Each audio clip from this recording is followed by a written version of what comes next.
Shalom, selamat pagi Bapak Ibu Sobat The Messenger. Senang sekali pagi hari ini kita boleh berjumpa kembali. Anda boleh bergabung melalui The Messenger Channel dari GKMI Kenari. Pagi hari ini kita akan mengawali kehidupan kita dengan kita mau datang menghampiri hadirat Tuhan. Kita mau mendengar kebenaran firman Tuhan dalam program Bread of Life. Renungan pagi yang boleh hadir di setiap hari Senin sampai dengan hari Kamis untuk Sobat The Messenger semuanya.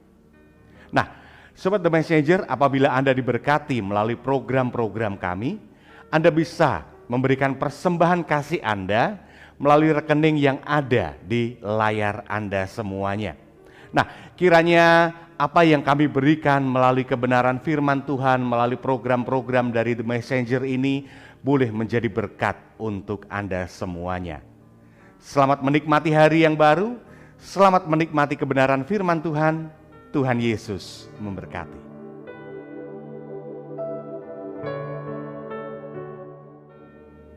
Selamat pagi Bapak Ibu saudara-saudara Sobat Messenger, salam sejahtera untuk kita semua.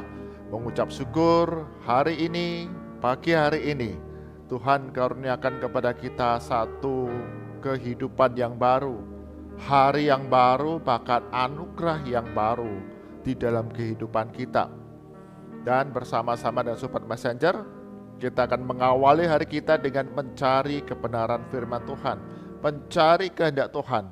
Melalui firman Tuhan yang kita baca, kita akan renungkan bersama-sama. Mari kita berdoa terlebih dahulu. Bapa kami surga, sungguh kami mengucap syukur. Sungguh dalam kehidupan kami, Engkau selalu pelihara kami, melimpahkan anugerahnya kepada kami semua. Mengucap syukur hari yang baru, anugerah yang baru dikaruniakan kepada kami pagi hari ini. Dan bersama-sama dengan Sobat Messenger di dalam Bread of Life, kami akan mengawali hari kami dengan merenungkan firman Tuhan. Roh Kudus yang tolong kami, apa yang kami baca, kami dengar, kami renungkan, kami mengerti, kami simpan dalam hati dan kami lakukan dalam kehidupan hari demi hari. Di dalam nama Tuhan Yesus kami berdoa. Amin. Bapak Ibu, saudara-saudara Sobat Messenger, bagian firman Tuhan yang menjadi perenungan kita pada pagi hari ini diambil dari Kitab Yunus. Kitab Yunus pasal yang keempat, ayat yang pertama hingga yang ke-11. Kitab Yunus pasal 4, ayat 1 hingga 11. LAI berikan judul di sana, Yunus belajar menginsyafi bahwa Allah mengasihi bangsa-bangsa lain. Demikian firman Tuhan. Tetapi hal itu sangat mengesalkan hati Yunus. Lalu marahlah ia dan berdoalah ia kepada Tuhan, katanya, "Ya Tuhan, bukankah telah kukatakan itu ketika aku masih di negeriku? Itulah sebabnya maka aku dahulu melarikan diri ke Tarsis, sebab aku tahu bahwa Engkaulah Allah yang pengasih dan penyayang, yang panjang sabar dan berlimpah kasih setia, serta yang menyesal karena malapetaka yang hendak didatangkannya.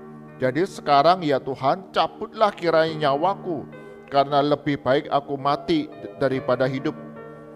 Tetapi firman Tuhan, "Layakkah engkau marah?" Yunus telah keluar meninggalkan kota itu dan tinggallah di sebelah timurnya.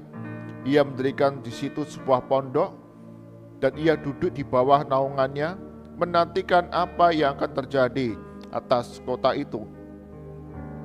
Lalu atas penentuan Tuhan Allah, tumbuhlah sebatang pohon jarak melampaui kepala Yunus untuk menaunginya, agar ia terhibur daripada kekesalan hatinya. Yunus sangat bersukacita karena pohon jarak itu. Tetapi keesokan harinya, ketika fajar menyingsing, atas penentuan Allah datanglah seekor ulat yang menggerek pohon jarak itu hingga layu. Segera sesudah matahari terbit, maka atas penentuan Allah bertiuplah angin timur yang panas terik. sehingga sinar matahari menyakiti kepala Yunus. Lalu rebahlah ia lesu dan berharap supaya mati, katanya, lebih baiklah aku mati daripada hidup. Tetapi berfirmanlah Allah kepada Yunus, layakkah engkau marah karena pohon cara itu? Jawabnya, selayaknya lah aku marah sampai mati. Lalu Allah berfirman, engkau sayang kepada pohon cara itu, yang untuknya sedikit pun engkau tidak berjerih payah, dan yang tidak engkau tumbuhkan, yang tumbuh dalam satu malam dan binasa dalam satu malam pula. Bagaimana tidak aku akan sayang kepada Niniwe, kota yang besar itu, ia berpenduduk lebih dari 120.000 orang, yang semuanya tak tahu membedakan tangan kanan dari tangan kiri, dengan ternaknya yang banyak. Amin. Diberkati setiap kita yang membaca, mendengar firman Tuhan siang malam, serta melakukannya dalam kehidupan hari demi hari. Bapak, Ibu, saudara-saudara, Sobat Messenger, tema perenungan kita pada hari ini adalah jangan hanya mencari keuntungan diri sendiri. Jangan hanya mencari keuntungan diri sendiri. Sepasang suami istri sedang menempuh perjalanan menggunakan mobil. Mereka masuk ke dalam sebuah jalan tol berharap bahwa melalui jalan tol ini lebih cepat mereka akan sampai kepada tujuan. Tetapi ketika mereka di tengah perjalanan di jalan tol tersebut, justru tol itu penuh dengan mobil yang berhenti. Jalanan menjadi macet. Yang mereka berharap agar lebih cepat melewati jalan tol, tetapi saat itu justru mereka mengalami kemacetan. Mobil bergerak sangat lambat, lebih banyak berhenti daripada berjalan. Sang suami yang mengendarai mobil mulailah menjadi marah. Sepanjang penantian untuk terus dapat melewati jalan tol itu, sang suami menggerutu, mengeluh, ngomel. Sedangkan sang istri yang duduk di samping sang suami mengatakan, sabar Pak, mungkin ada kecelakaan di depan. Kecelakaannya sangat parah, sehingga menutup jalan tol. Lebih baik kita menunggu dengan sabar dan mendoakan mereka yang mengalami musibah, mereka yang mengalami kecelakaan. Tetapi meskipun mendengar nasihat dari istrinya sedemikian rupa, sang suami tetap aja mengendarai mobil itu dengan menggerutu, ngomel, dan marah. Sambil mobil itu jalan lambat laun, akhirnya sang suami pun melihat bahwa di sana, di jalan tol tersebut terjadi kecelakaan yang hebat. Ada 6 mobil yang kemudian terlibat kecelakaan. Bahkan ada yang sampai terjungkir balik mobil tersebut. Hati sang suami merasa bersalah. Dia hanya mengomel dan marah-marah ketika dia melihat korban kecelakaan itu. Dia berkata sambil mengendarai, Tuhan ampuni aku. Aku hanya memikirkan kepentingan diriku sendiri supaya cepat sampai dengan selamat di rumah tanpa peduli kepada orang lain. Aku mendoakan mereka yang mengalami celaka, Tuhan sembuhkan, Tuhan pulihkan. 2 jam sepasang suami istri ini menyelesaikan melewati jalan tol tersebut, yang seharusnya bisa diselesaikan, dicapai dalam 30 menit. Tapi hari itu sepanjang 2 jam mereka ada di jalan tol. Sang suami yang awalnya marah-marah, pingin cepat segera sampai tujuan, karena lelah, karena panas, tidak peduli kepada nasihat dari sang istri yang mengingatkan, sabarlah, barangkali ada kecelakaan, lebih baik kita berdoa supaya perjalanan kita selamat dan mendoakan mereka yang celaka ini, mengalami korban celaka ini, mereka dapat dipulihkan. Sang suami belajar, ya, aku hanya mementingkan diriku sendiri, mencari keuntungan bagi diri sendiri, dan tidak peduli kepada kepentingan, keuntungan orang lain. Bapak, Ibu, saudara-saudara, Sobat Messenger, bukankah dalam kehidupan kita di dalam dunia ini, acap kali kita punya sikap yang sama, tindakan yang sama, perilaku yang sama seperti sang suami ini, mencari keuntungan hanya bagi diri sendiri, dan kita tidak memikirkan apa yang menjadi keperluan, kepentingan, keuntungan orang lain yang ada di sekitar kehidupan kita. Firman Tuhan yang kita baca, Yunus, sungguh mengajarkan kepada kita bahwa Yunus pun punya sikap yang sama. Ketika Tuhan Allah memerintahkan kepada Yunus untuk memberitakan Injil, memberitakan pertobatan kepada mereka yang ada di Niniwe, Yunus tidak mau. Bagi dia, orang Niniwe itu jahat. Niniwe itu orang-orangnya, penduduknya adalah mereka melawan Tuhan, pantasnya dihukum.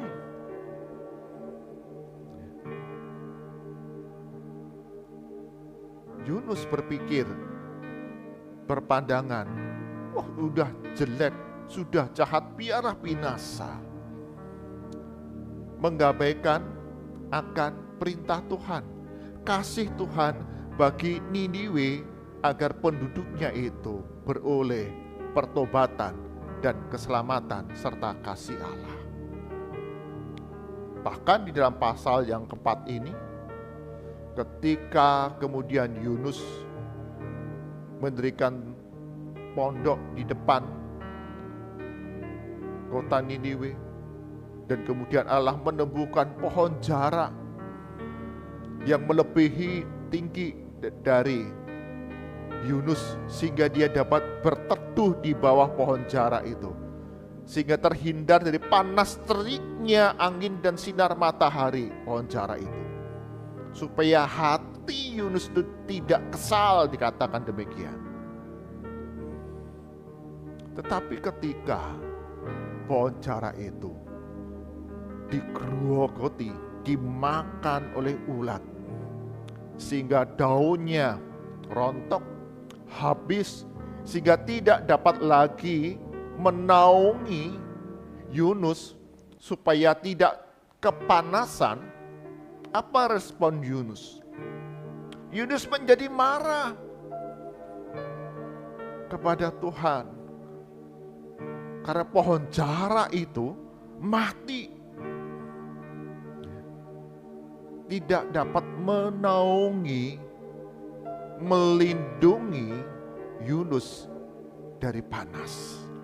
Lihat, Yunus protes karena pohon jara itu mati digerogoti ulat. Protes karena apa? Tidak ada pohon jara yang dapat melindungi dia dari panasnya terik sinar matahari. Yunus tidak peduli kepada orang-orang Niniwe yang membutuhkan keselamatan dari Tuhan Allah. Bahkan ketika Tuhan Allah memberikan perintah kepada Yunus pun, Yunus menjadi enggan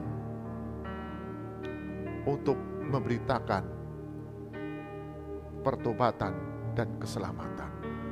Yunus hanya memikirkan keuntungannya diri sendiri dan tidak melihat, tidak memperhatikan apa yang menjadi kepentingan, keuntungan orang lain. Demikian pula nasihat Rasul Paulus kepada jemaat di Korintus. Kita tahu jemaat di Korintus, mereka saling membanggakan kelompoknya masing-masing. Aku ini loh, kelompoknya Kefas lebih hebat daripada kelompoknya Paulus, daripada kelompoknya Yesus. Saling menganggap diri lebih baik, lebih hebat dan tidak memperhatikan akan orang lain.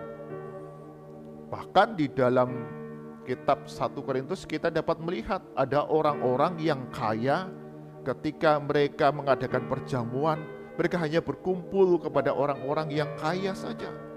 Mereka tidak berbagi kepada saudara seiman mereka yang hidup dalam kekurangan, yang hidup dalam kemiskinan. Menikmati kekayaan untuk kesenangan pribadi dan tidak memperhatikan saudara seiman mereka yang hidup dalam kemiskinan dan kelaparan.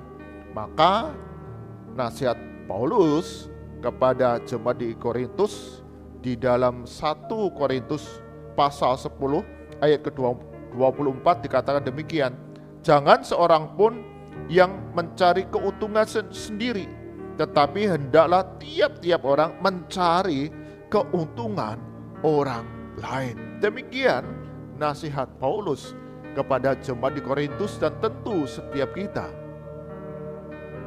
anak-anak Tuhan. Dalam Filipi dikatakan Yesus tidak mempertahankan kealahannya, ketuhanannya sendiri, tapi dia rela mengosongkan diri. Dia datang ke dalam dunia untuk menderita sengsara, bahkan mati di kayu salib untuk menebus kita, orang berdosa. Yesus berikan teladan dalam kehidupannya, bagaimana Tuhan tidak hanya menikmati kemuliaan di surga. Yesus tidak hanya menikmati kemuliaan di surga sana, tetapi rela untuk mengosongkan dirinya, rela datang ke dalam dunia, bahkan memberikan hidupnya, agar setiap kita yang percaya kepadanya tidak binasa, melainkan kita beroleh pengampunan dosa serta kehidupan yang kekal. Teladan untuk memperhatikan kebaikan, kepentingan, keuntungan orang lain. Karena itu Bapak Ibu, saudara-saudara Sobat Messenger, mari kita belajar sebagai anak-anak Tuhan meneladan Yesus. Jangan mencari keuntungan hanya untuk diri sendiri, tapi perhatikan orang-orang yang ada di sekitar kehidupan kita. Memperhatikan keuntungan mereka, memperhatikan keperluan mereka, dan kita mengambil bagian di dalamnya untuk menolong mereka semua. Amin. Mari kita berdoa. Tuhan Yesus, kami mengucap syukur Kau rela datang ke dalam dunia, meninggalkan surga yang mulia untuk menyelamatkan kami manusia yang berdosa melalui kematian di atas kayu salib. Mengajar kami untuk selalu belajar peka, memperhatikan kepentingan orang lain, keuntungan orang lain, kebutuhan orang lain, tidak hanya mencari keuntungan bagi diri sendiri. Ampuni dalam kehidupan kami gagal, kami lebih memilih untuk mengambil keputusan, tindakan demi keuntungan diri sendiri. Ajar kami ya Tuhan, mulai hari ini kami belajar jangan hanya mencari keuntungan bagi diri sendiri, melainkan juga mencari keuntungan bagi orang lain, memenuhi kebutuhan dari orang lain di sekitar kami semua. Serahkan untuk sepanjang hari ini, segala aktivitas kami. Tuhanlah yang pimpin pelihara, sehingga kami dapat berikan yang terbaik segala usaha jerih lelah kami bagi kemuliaan nama Tuhan dan menjadi berkat orang-orang yang ada di sekitar kehidupan kami, baik di dalam keluarga, di dalam gereja, di tempat kami bekerja, berusaha, bahkan dalam komunitas di mana kami tinggal. Tuhanlah yang menolong kami. Kami serahkan ya Tuhan untuk setiap anak-anak Tuhan, mereka yang sakit, yang lemah tubuh. Tuhan, Engkau yang penuh belas kasihan, jamah mereka semua. Dalam nama Tuhan Yesus, ada kesembuhan, ada pemulihan. Karena oleh bilur-bilur-Mu kami semua sudah sembuh. Ajar kami ya Tuhan, untuk melihat kebaikan Tuhan, kuasa Tuhan yang terus bekerja bagi kami yang sakit, yang lemah tubuh ini. Hari demi hari terjadi pemulihan bagi mereka semua. Kami berdoa bagi sahabat-sahabat kami, mereka yang berduka, mereka yang khawatir, mereka yang bimbang, mereka yang takut dan berbeban berat dalam menjalani kehidupan di tengah dunia ini. Tuhan Yesus, Engkau yang berikan penghiburan, kekuatan, serta hikmat, sehingga dalam berbagai perkara yang kami jalani, kami sadar bahwa kami tidak seorang diri, tapi Tuhan Yesus Gembala kami yang hidup, yang memberikan pertolongan kepada kami. Ajar kami tidak menjadi egois, hanya mementingkan diri kami, tetapi juga melihat akan pergumulan orang-orang yang ada di sekitar kami. Berkat Tuhan yang kami terima, kami bagikan pula bagi mereka yang membutuhkan kasih karunia Tuhan. Kami berdoa bagi bangsa dan negara kami Indonesia. Sungguh Tuhan, kami mengucap syukur Tuhan terus peliharakan negara kami Indonesia terus berdaulat, merdeka dalam usia yang ke-78 ini. Sungguh kami mengucap syukur berbagai pergumulan, krisis, bahkan masa-masa sulit, Tuhan terus peliharakan bangsa dan negara kami Indonesia. Berkati ya Tuhan untuk hari-hari depan, pemerintahan yang silih berganti, Tuhan yang akan memberikan hikmat pertolongan, kesungguhan hati di dalam mengelola setiap sumber daya yang ada, sehingga menjalankan berbagai pembangunan yang merata di seluruh Indonesia, dan itu semua mendatangkan kesejahteraan di tengah masyarakat. Kami berdoa bagi gereja-gereja Tuhan di seluruh Indonesia, kami dapat mengambil bagian di dalam membangun manusia Indonesia yang takut akan Tuhan, yang cinta negara, cinta keluarga, dan penuh belas kasihan di dalam kehidupan di tengah-tengah masyarakat. Berkati segenap hamba Tuhan, segenap penatua, diaken, serta jemaat di dalam kehidupan bergereja, tidak lupa untuk bersaksi di tengah-tengah masyarakat, sehingga berbagai program gereja sungguh itu mendatangkan kesejahteraan, bahkan mendatangkan kedamaian di tengah masyarakat. Berkati semua warga negara Indonesia, baik yang tinggal di negara Indonesia atau mereka yang ada di negara-negara yang lain, dalam tugas, tanggung jawab, peran, pekerjaan mereka, Tuhan terus akan peliharakan. Kami tetap cinta Indonesia dan mau berikan yang terbaik dari apa yang Tuhan karuniakan kepada setiap warga negara, sehingga usaha, pekerjaan, jerih lelah yang kami lakukan mendatangkan nama harum bagi negara kami Indonesia.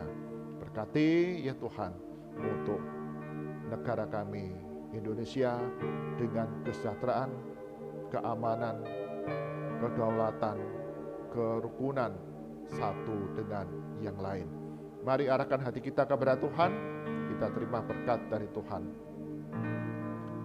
Kasih karunia, rahmat, dan damai sejahtera dari Tuhan kita Yesus Kristus, pemeliharaan yang sempurna dari Allah Bapa, serta penghiburan kekuatan dari Roh Kudus, senantiasa melimpah dalam kehidupan kita hari demi hari, menjadi anak-anak Tuhan yang mendatangkan keuntungan, kebaikan bagi setiap orang yang ada di sekitar kehidupan kami. Karena berkat Tuhan melimpah atas kami dari sekarang sampai selama-lamanya. Amin. Bapak, Ibu, saudara-saudara, Sobat Messenger, hari ini kita belajar jangan hanya mencari keuntungan bagi diri sendiri. Tuhan Yesus mengajarkan kepada kita bagaimana hidup untuk berbagi kasih kepada mereka yang membutuhkan kasih karunia Tuhan. Karena itu, senantiasalah kita membangun sikap hati yang peka akan kebutuhan orang-orang di sekitar kita dan melakukan pertolongan yang tepat bagi mereka. Tuhan Yesus berkati kita semua. Amin.